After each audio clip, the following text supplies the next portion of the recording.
अस्सलाम वालेकुम स्टूडेंट्स। जो हमारा आज का आर्टिकल है वो भी एमसीक्यूज़ के रिलेटेड ही है।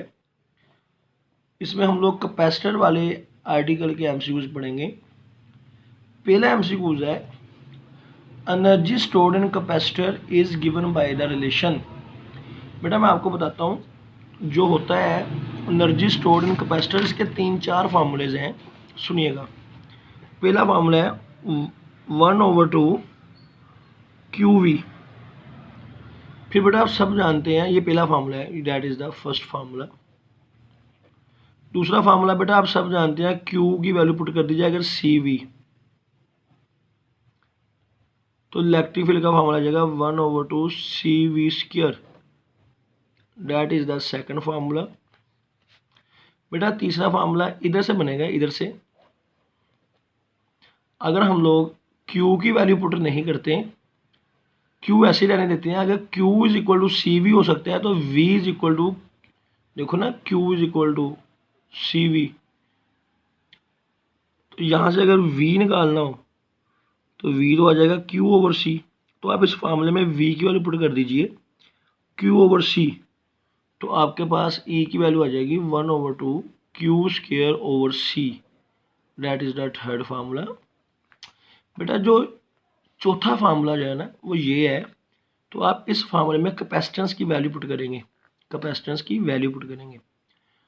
तो ये तीसरा फार्मूला हो गया 1/2 C। बेटा C का फार्मूला जो होता है ना वो A/0/D, ε r भी होता है। अगर मीडियम होगा तो साथ में ε r आएगा, अगर मीडियम नहीं है तो ε r नहीं आएगा। और साथ में ये V² है, V², तो V is equal to ED होता है, आपको पता है पोटेंशियल ग्रेडियंट में, तो इसका स्क्वायर करेंगे। तो इसको जब हल करते हैं ना, हल करते हैं, ये D से एक D कट जाता है, इसका जवाब आता है 1/2 A/0/ε r E² और D। That is the formula. तो देखते हैं इसमें से 1/2 ε0/ε r E² AD, तो that is the B option. ये आप देख सकते हैं 1/2 A/0/ε r E² D, तो 1/2 ε0/ε r E² AD। तो मैंने ये आगे पीछे लिखे हुए थे, ए आप इसको यहाँ पर लिख दें, यहाँ पर, तो देख लीजिएगा अब बुक वाला बन जाएगा। आप देख सकते हैं बुक वाला बन जाएगा आपका, ये आपका जवाब आ जाएगा बी ऑप्शन। नेक्स्ट है the product of resistance and capacitance is called time. ये बेटा एमसीक्यू जो बड़ा इंपॉर्टेंट शॉर्ट क्वेश्चन है। T is equal to product of resistance and capacitance, T is equal to RC। इस टी को बोलते हैं टाइम कॉन्स्टेंट, जो RC के बराबर होता है। तो ये अक्सर फार्मूला यूज होता है, अक्सर, कि T is equal to RC, तो इन दोनों का प्रोडक्ट टाइम के बराबर होता है। Due to polarisation electric field E decreases. ये बेटा याद रखिएगा, इलेक्ट्रिक पोलराइजेशन की वजह से इलेक्ट्रिक फील्ड इंटेंसिटी डिक्रीज हो जाती है। क्यों जाती है, चलिए मैं आपको समझाता हूँ।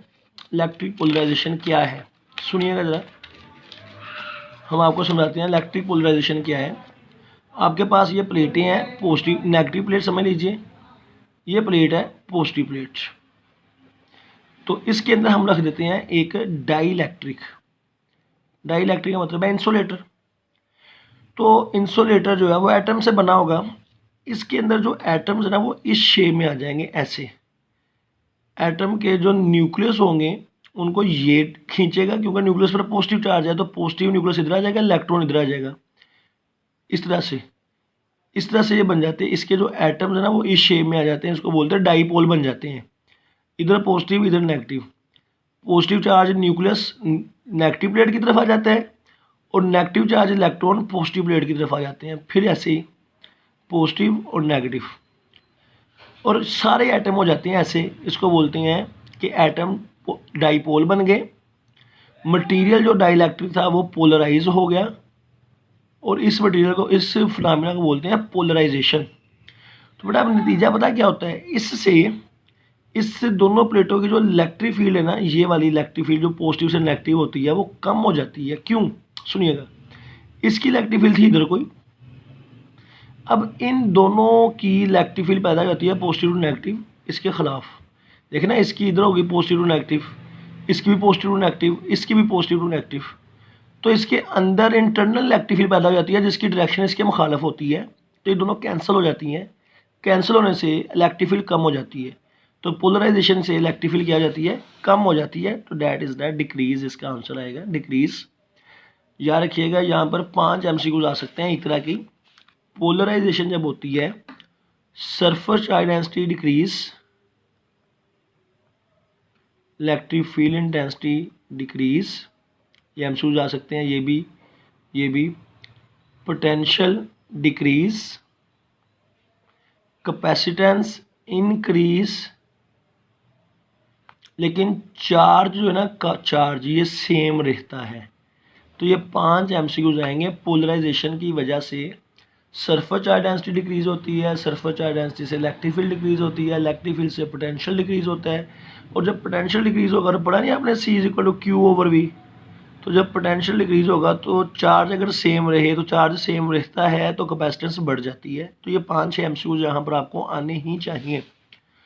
नेक्स्ट है energy stored per unit volume. Energy stored per unit volume का मतलब होता है एनर्जी डिवाइडेड बाय वॉल्यूम, यानी energy density. Energy stored per unit volume का मतलब है एनर्जी डेंसिटी। तो बेटा पर यूनिट वॉल्यूम का मतलब है कि आप इस वैल्यू को ना, इस वैल्यू को इसको वॉल्यूम से डिवाइड कर दें। तो ये AD वॉल्यूम है, ये वॉल्यूम से कट जाएगा, तो आपके पास इसका ये जवाब आ जाएगा। That is the answer. 1/2 epsilon naught epsilon R E², that is the answer. I hope यहाँ तक सबको समझ लगी होगी। नेक्स्ट सुनिएगा, the increase in capacitance of capacitor due to presence of और dielectric is due to electric polarisation.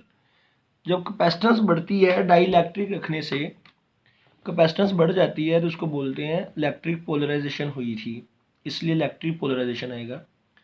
Energy density in case of capacitor is always proportional to.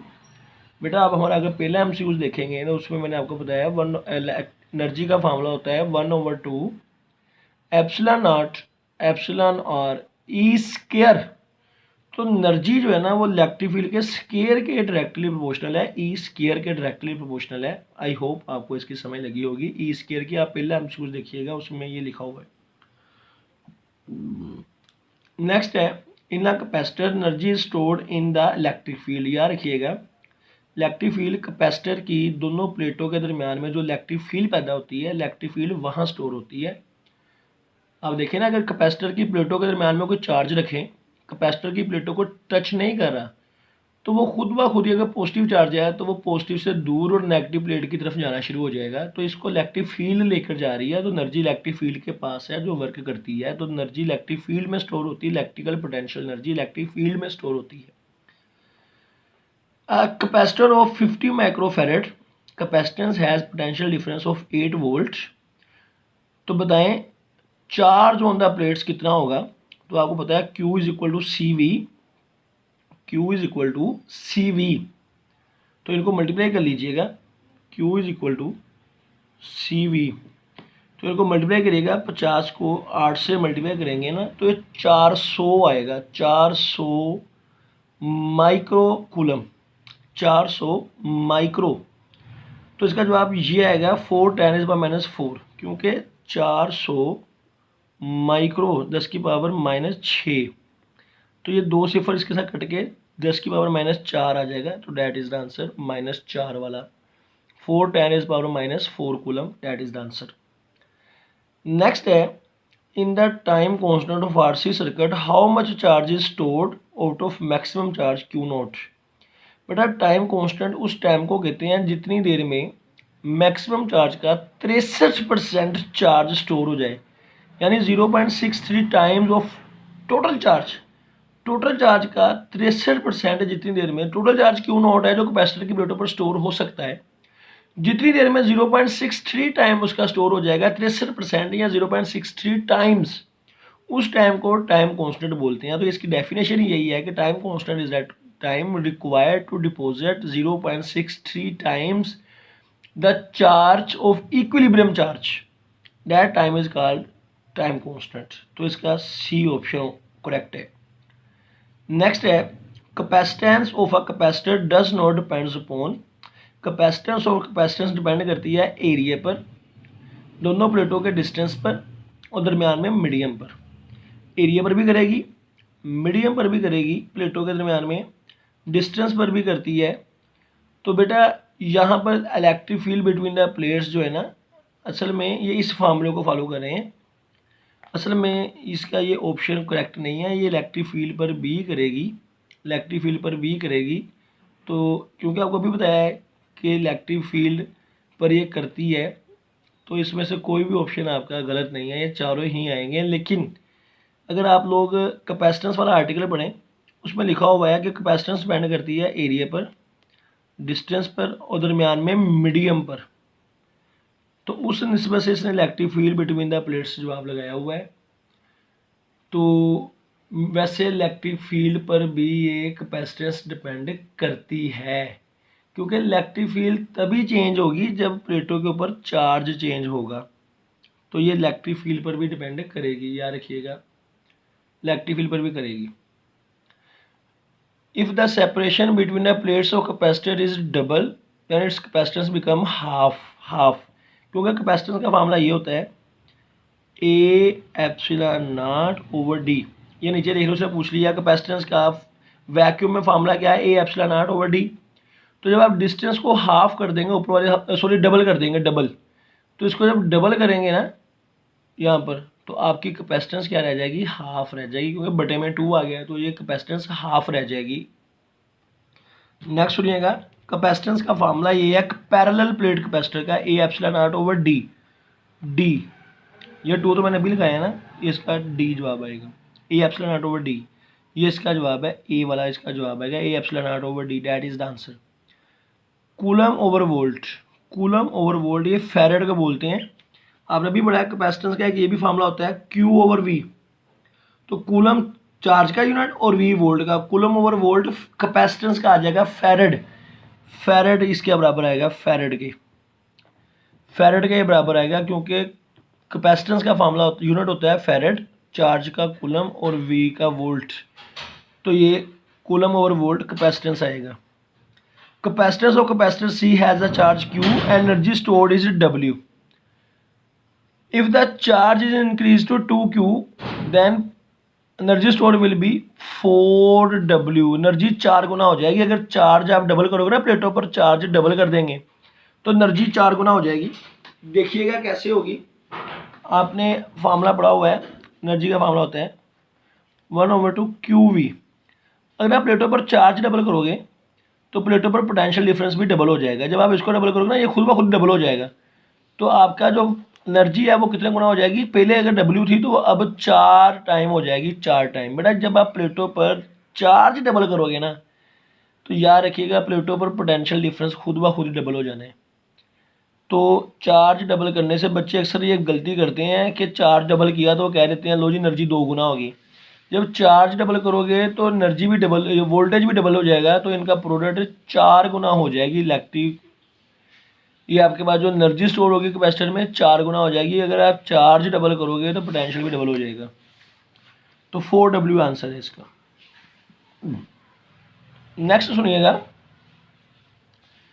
If time constant is small capacitor charge and discharge rapidly. अगर time constant कम होगा तो ये जल्दी charging भी होगी, जल्दी discharging भी होगी। टाइम कांस्टेंट कम का मतलब है जल्दी चार्जिंग, जल्दी डिस्चार्जिंग।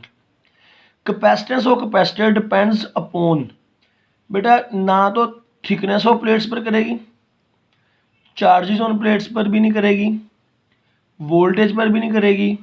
बेटा ये इस फार्मूले की बात कर रहा है, A epsilon naught over D. तो ये दरमियान में करेगी ज्योमेट्री पर, एरिया और डिस्टेंस प्लेटों के दरमियान में ज्योमेट्री पर करेगी। यहाँ पर भी उसने इलेक्ट्रिक फील्ड का है ना, इलेक्ट्रिक फील्ड पर डिपेंड नहीं करेगी। तो इसी फार्मूले का कहा था कि एरिया पर करेगी, डिस्टेंस करेगी प्लेटों के दरमियान में, ए प्लेटों के एरिया पर करेगी और मीडियम पर करेगी। तो ज्योमेट्री के ऊपर करेगी, क्योंकि एरिया और डिस्टेंस को ही प्लेटों के दरमियान में डिस्टेंस को ज्योमेट्री बोलती हैं। आरसी फैक्टर है सेम डिमेंशन एज टाइम, ये आपको पहले बता दिया। आरसी का प्रोडक्ट जो होता है ना, आरसी ये टाइम होता है। Which material should be inserted between the plates of capacitor in order to increase capacitance. Capacitance बढ़ती है जब दरमियान में कोई आप लोग रखेंगे डाई इलेक्ट्रिक। तो बेटा इनमें से टिन भी कंडक्टर है, आयरन भी कंडक्टर है, कॉपर भी कंडक्टर है, मिका मिका जो है ना ये इंसुलेटर है, तो मिका यानी डाई इलेक्ट्रिक है, ये रखेंगे तो कैपेसिटेंस इंक्रीज हो जाएगी। मिका जवाब आएगा मिका। नेट चार्ज होना कैपेसिटर इज जीरो, कैपेसिटर की प्लेटों पर टोटल चार्ज कितना होगा? जीरो, क्योंकि एक प्लेट पर पॉजिटिव चार्ज होगा और दूसरी पर नेगेटिव। तो दोनों के ऊपर अगर इक्वल चार्ज हुआ, मैग्नीट्यूड दोनों का इक्वल हुआ, तो टोटल चार्ज कितना आ जाएगा? जीरो, क्योंकि एक प्लेट पर पॉजिटिव चार्ज होता है और दूसरी पर उतना ही अगर नेगेटिव हो जाए तो टोटल चार्ज आपका जीरो आएगा जो प्लेटों पर स्टोर होता है। तो बेटा मैं उम्मीद करता हूँ सबको समझ लगी होगी। प्लीज़ इसको शेयर कीजिए अपने दोस्तों से, इन एमसीक्यूज़ को पढ़िएगा, अपने दोस्तों से शेयर कीजिएगा, कमेंट करिएगा अगर आपको अच्छे लगे। अल्लाह हाफिज़।